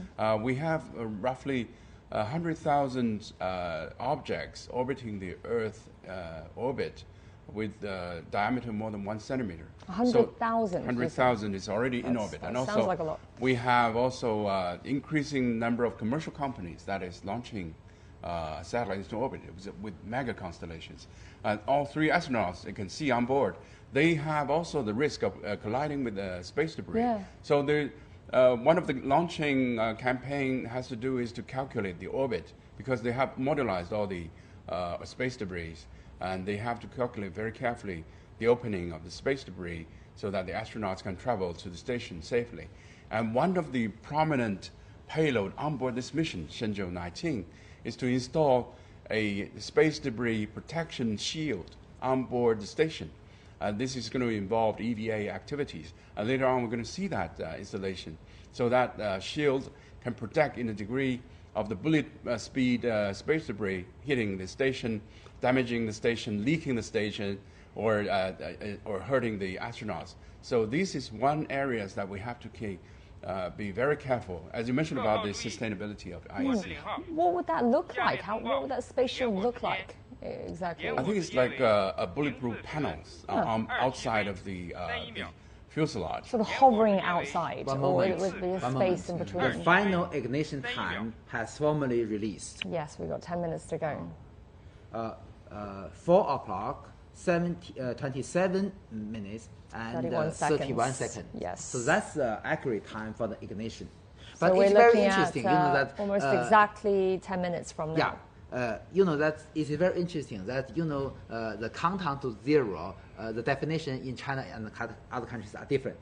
In China, the zero moment means the ignition time, but in other countries, for instance, in US, the zero means the liftoff time, the liftoff moment. So it's different for several second interval. So you can always hear the voice during the launch of China when ignition in zero, and the ground team will report the real liftoff time. So what we're seeing now, the 4:27:31, that's the ignition time. So that's accurate. So the launch will be a few more seconds or so following that. So you won't see fire, after zero, for 1 or 2 seconds, and then there's a fire.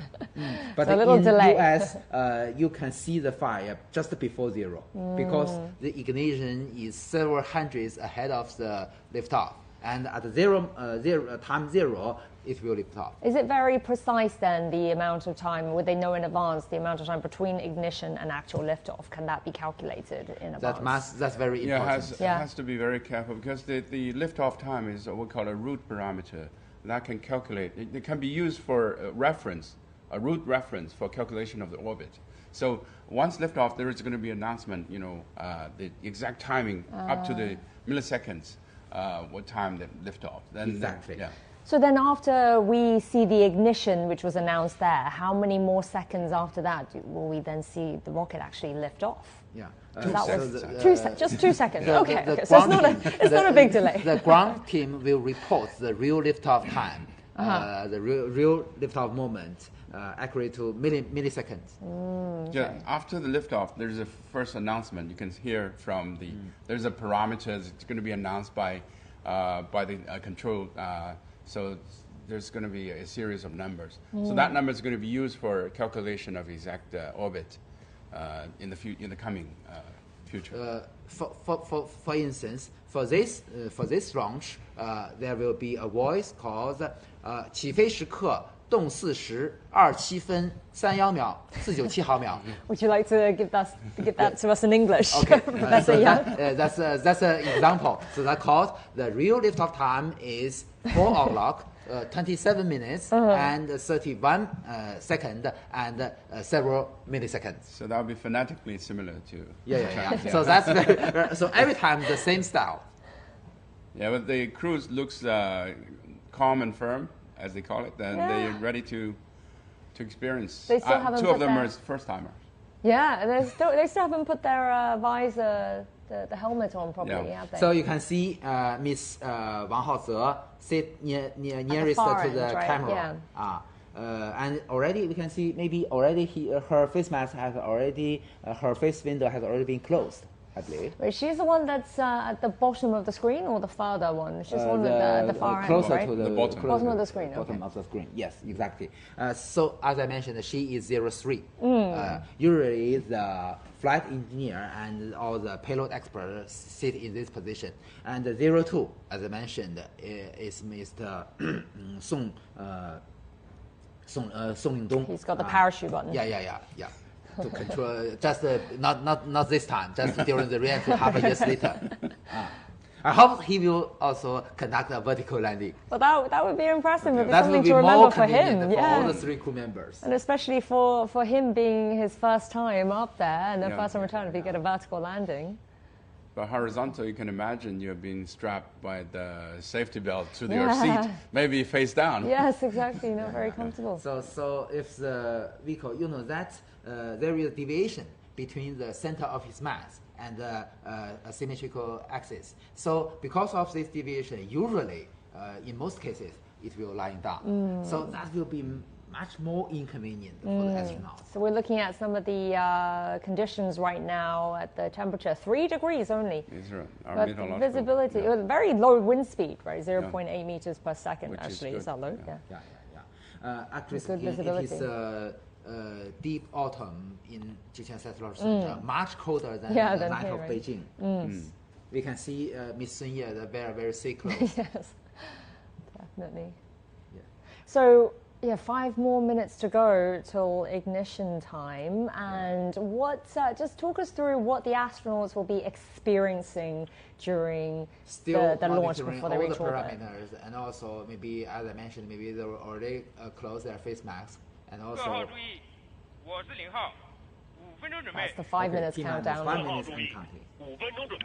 But the astronauts won't be able to see outside at the first stage, and then after the jettison of the escape tower and the fairing, they're going to have a little window they can see outside. See the horizon. The what calls the launch azimuth, or the flight direction of this Launch March 2F is going to the east, and then a little bit to the south. So maybe at the separation of the second stage and the Shenzhou spacecraft, maybe they can already see the sunshine, maybe. And at that moment, they can have the light from the window. And Mr. Shi, can you give us a sort of equivalent of what it would feel like to be an astronaut during this whole, after the liftoff, especially with the G-force and everything, what would it feel like to us, if we can find something? If you can imagine you're in a car, in a sports car, and you accelerate very quickly. It's like an airplane or even faster. Then you go vertically, but you're going vertically up with the acceleration. And then that would happen in the first, let's say, 10 minutes. The first 3 or 4 minutes, you get very quick acceleration, and there's what we call a max Q, the biggest time biggest stress that you can experience in the launching. The biggest stress. And then there's also issues what we call a pogo. Sometimes it go up and down. And vibration. Then, vibration. It's a vertical vibration we call pogo. And then after like 10 minutes, and then there's a seize of the engine, and then you feel microgravity. You don't feel anything. It's like floating in space. So that's the whole process of launching, I think. Usually the thrust of the engines is a constant value. Okay, 3 minutes. T-minus 3 minutes and counting. But that the propellants become less and less. So the acceleration becomes more and more. You can feel more and more G-forces. So that is very normal. So usually the max G-forces happen during the separation of the stage. So that is the reason. And this pogo stage you're talking about, I guess that's why they need the seat to be so snugly you can feel fit that to all their your organs comfort, will right? go out. Yeah. It's like to reduce the amount of space that you could be hitting against it's a chair. Big suffering, yes. That Mr. Yang Liwei feels extremely uncomfortable because that the G-forces combines with the vibration together. This can never be simulated on the ground simultaneously. So they can't really prepare for this then, you're saying? If it can't be simulated on the ground, can they They will have trainings of the G-forces. They will have the trainings of the vibration. But not together. They cannot be combined together. So then only there's room for you improve the rocket itself and make it more smooth. So really, only astronauts who've made the successful mission to space and back they're the only people who've actually can experience this movement, I suppose, of the launch. You can't replicate it here on Earth so far. It's out of the Earth. Okay, please notice it's already less than 2 minutes for the liftoff. And next, as I emphasized, some of the arm connected to the launch vehicle will be unplugged. So all those umbilical cords, essentially. They're looking very tense there. This is the control center in Jiuquan. We're going to have a countdown at any time. So we also have cameras mounted on these arms to monitor the separation procedure, the unplug procedure. So today we have more measures than before to ensure the safety. I wonder how nervous they're feeling. Okay, this is the 1 minute countdown now. T-minus 1 minute and counting. That means everything has to be in green light. And nobody has to press the red button. Don't touch anything. Yeah. The number of systems that has to work together. But they're so practiced at this now. You know, they're so experienced with this whole Look, process. all the 40 arms seconds. untouched.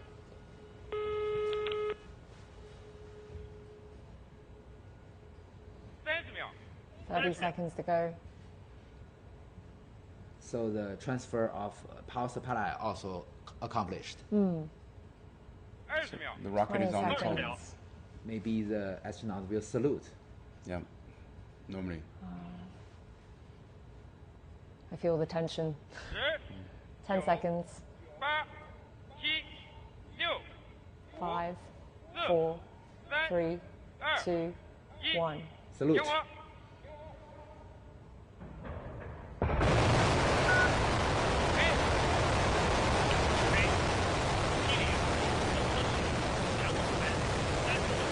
The report of the real flight. And the tower is cleared now. I counted as well after the ignition, about 2 seconds, yes. So that's it. That's a long already March have carrier a rocket. successful liftoff.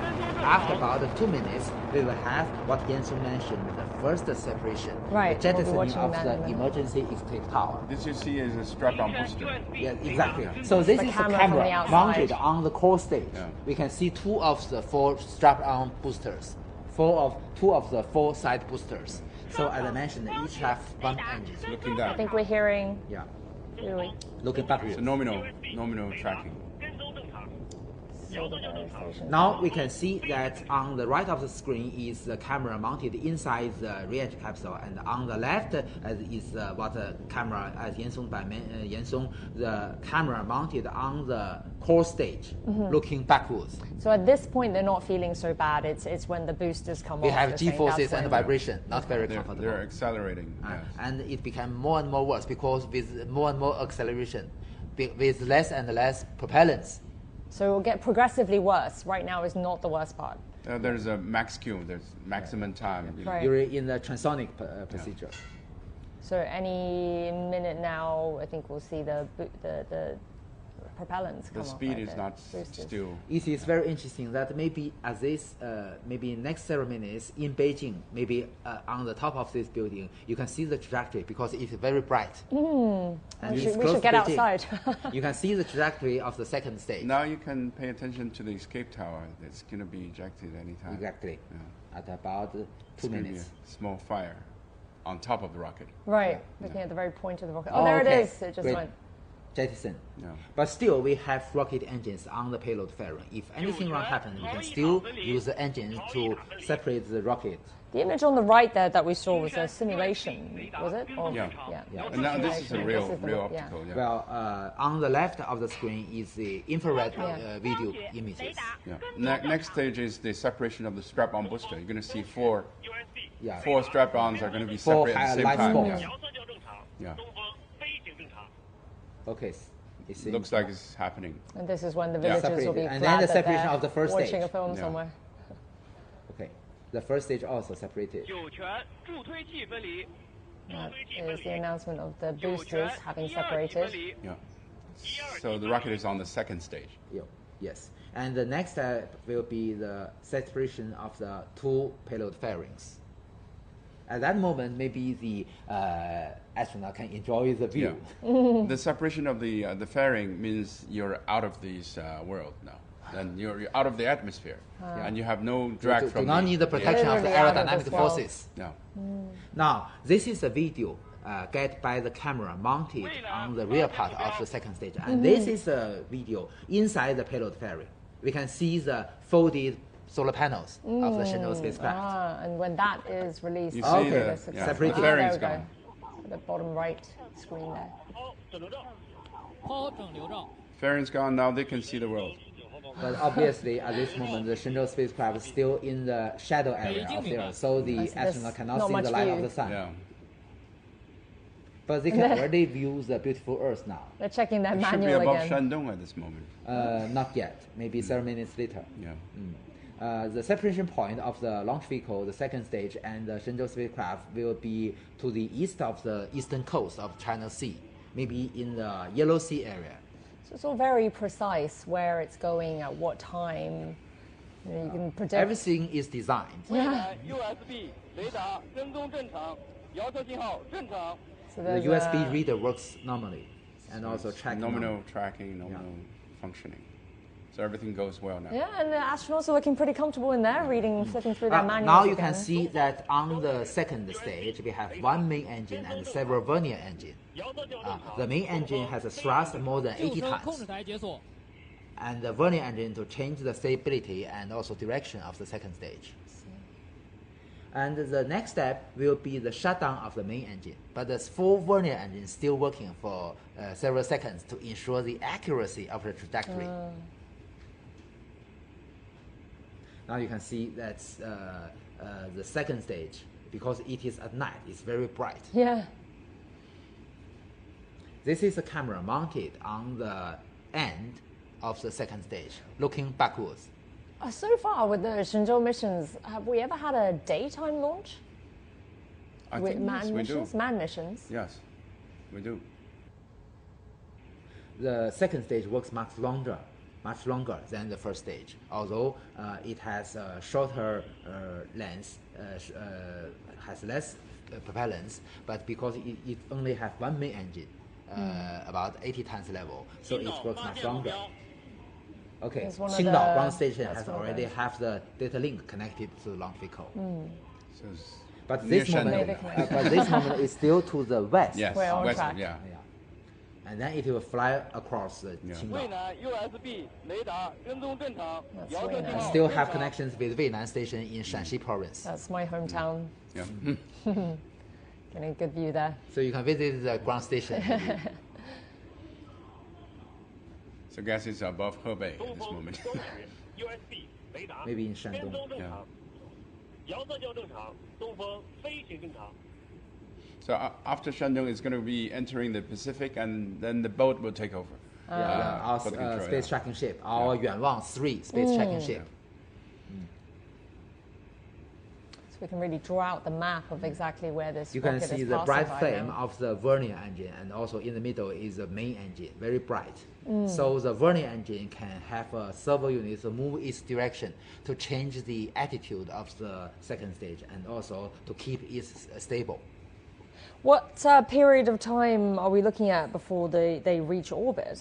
About more than 9 minutes after launch. So I think you can see that the engine is continue to accelerate the capsule so that it can reach about roughly 7.8 kilometers per second speed, which is what we call a cosmic speed for not coming back to Earth, but it's circling around the Earth. That's the minimum speed that they request to go around the Earth, and also they're accelerating to the altitude of which is a little less than 400 kilometers above the Earth, which is the station altitude. We said earlier how they chose this time so that the whole rendezvous and docking, the whole process will take less time, 6.5 hours, right? Then what's the longest that China's manned space missions have taken then for this process? For the Shenzhou, for the Tiangong 1 and the Tiangong 2 missions, usually they took 2 days. 2 days. Okay, That's the main engine of the second stage has shut down, which means that the main acceleration procedure is already been accomplished, and the astronaut is now the G-forces is much less than before, much more comfortable than before, and then with several seconds will be the shutdown of the 4 vernier engines. You can now still see the 4 vernier engines. Well, let's check in now with Zheng Yibing, who's at the Beijing Aerospace Control Center. Yibing, so everybody must be tracking the progress of the rocket there. What's the latest?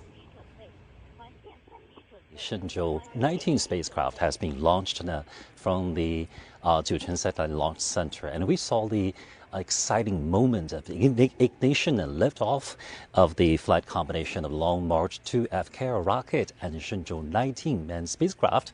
And this is the 14th manned space flight mission of China.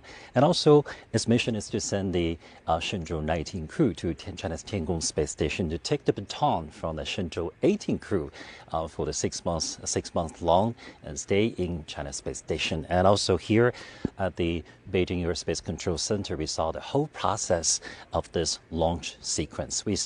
From the see-off ceremony from the Wentiange Pavilion to the system check at the Beijing Aerospace Control Center, and from the counting down at the Jiuquan Satellite Launch Center to the separation of the boosters and the first and second stages. And while the three taikonauts, or the Chinese astronauts, just like Mr. Yang Yuguang in the studio said, they look very comfortable. So Mr. Cai Xuzhe and Song Lingdong and Wang Haoze, they look very calm and determined. They do prepare for this mission. And while this mission, or the flight mission of the Shenzhou-19 crew takes a fast rendezvous and docking mode, just like the previous 7 mission from the Shenzhou-12 3 years ago to the Shenzhou-18 just 6 months ago. They all took the fast rendezvous docking mode. It took about 6.5 hours to get for the spacecraft to get to the Tiangong space station. So now at the current time, we saw on the big screen is the status of the Shenzhou-19 crew, but in the moment later we are going to see the Shenzhou-18 crew. They're waiting in the China space station and waiting for the coming of the newcomers to the station. And during the recent days, they have made a very full preparation to welcome the newcomers. And we're going to see the meet and fantastic meet, the space meet of the 2 Shenzhou crews in China's Tiangong space station. Although this is a routine launch mission after China's space station entered its application and development stage, we all see the details, and we also see that is very exciting moment. Just like the crews of the Shenzhou's always said in the China space station together, China's space is always worth looking forward to. Back to you. Yibing, thank you so much for being at the Beijing Aerospace Control Center. Just during Yibing's description, we've already seen the successful separation between the end stage and the Shenzhou spacecraft. And now you may notice that the Shenzhou spacecraft is already in the sunshine area. You can see the beautiful curvature of the horizon of the Earth. Very beautiful. This is the camera outside the capsule. Yeah. And so soon we'll be expecting the solar panels to open up, right? Unfolded, will be extended within several minutes. That marks the success. Yeah. Although we don't usually hear the announcement from the control center of the official, the commander of the launch site system. Now you can see the camera on the propulsion module, which can monitor the unfolding procedure of the launch solar panels. We just heard some various reports there. And also, as I emphasized, you can see the beautiful curvature of the Earth's horizon.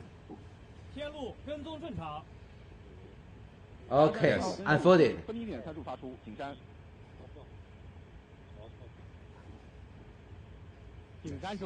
Each of our solar panel wing have 4 pieces, the Shenzhou spaceship.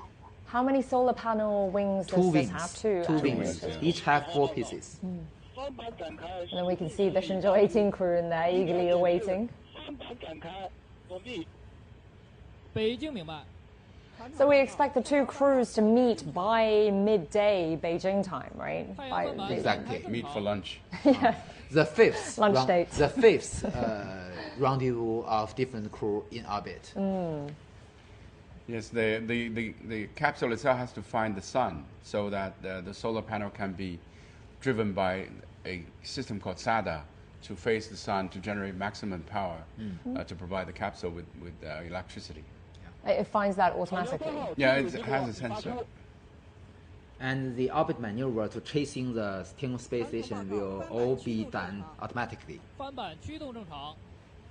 We're hearing that they're saying the panels are rotating normally.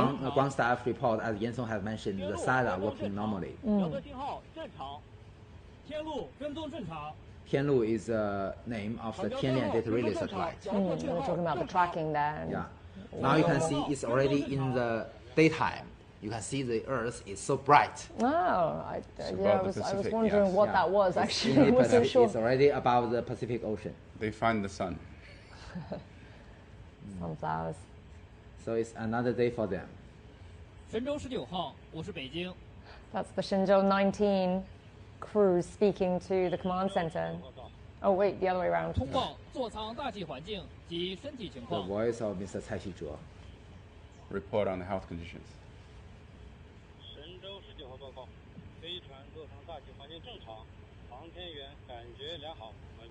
That's the Shenzhou-19 crew speaking. Feeling good. That's a classic line, isn't it? Yeah, we're feeling good. Obviously, he's very calm. 神舟19号经地面确认座舱环境正常，可以打开面窗。 Is this the little window that there's that they can open their face mask? They can. Okay. Because this moment, the inner atmosphere inside the cabin is in a normal condition. There, they just open it not up. hazardous to the astronauts. What sort of temperatures is inside this capsule right in now? Room temperature, usually very comfortable for them. Maybe 20, maybe 25 degrees. Yeah. But when they open up the that helmet, the visor, would they feel a change in the pressure? No. No? It's adjusted to the human adapted conditions. Yeah. What we call life support system on board the capsule. Okay, both the space tracking ship, Changjiang 3号, or the Yuanwang 3 tracking ship, and also the Tianlu, or the Tianlian data relay satellite, have normal communication link with the vehicle. So we have redundancy measures, both from the sky and from the sea. So this view we're looking at right now on the screen, so this is a camera mounted on the Shenzhou spaceship. And that outside bright orb is the bright one on the top right is the Earth. That's with cloud. Really fascinating view. Maybe it's alright, not cloud. Maybe it's because it is too bright. It's just because it's too bright. Yeah. That's not a view everyone gets to see. It's overexposure of the camera. I hope we can go there and see it. Maybe with these privately, operated spacecrafts. You will be the fifth batch.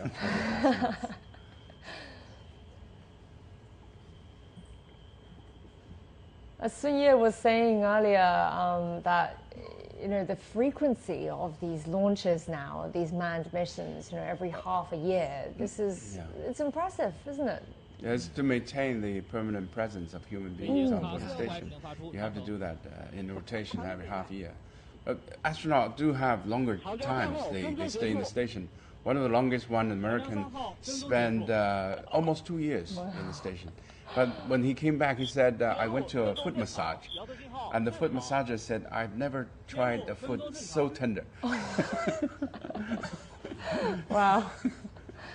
Now is a video. Oh, this is a 3D animation. So you can see, although it is a 3D animation, but it is real data driven.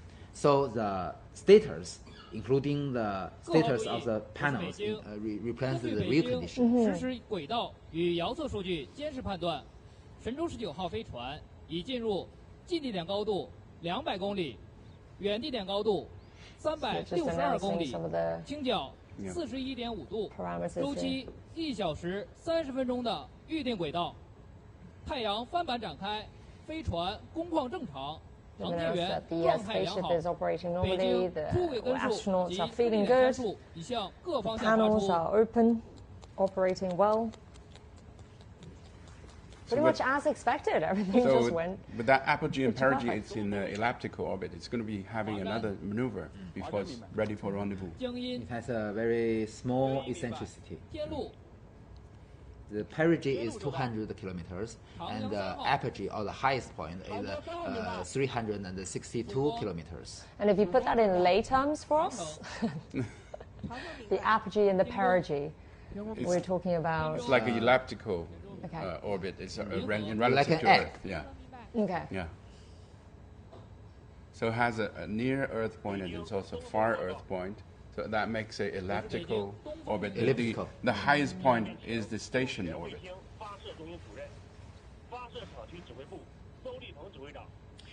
So the commander will announce the success, and we will see the big red screen. Yes, we'll be hearing it very soon. Like my tie. Officials, comrades.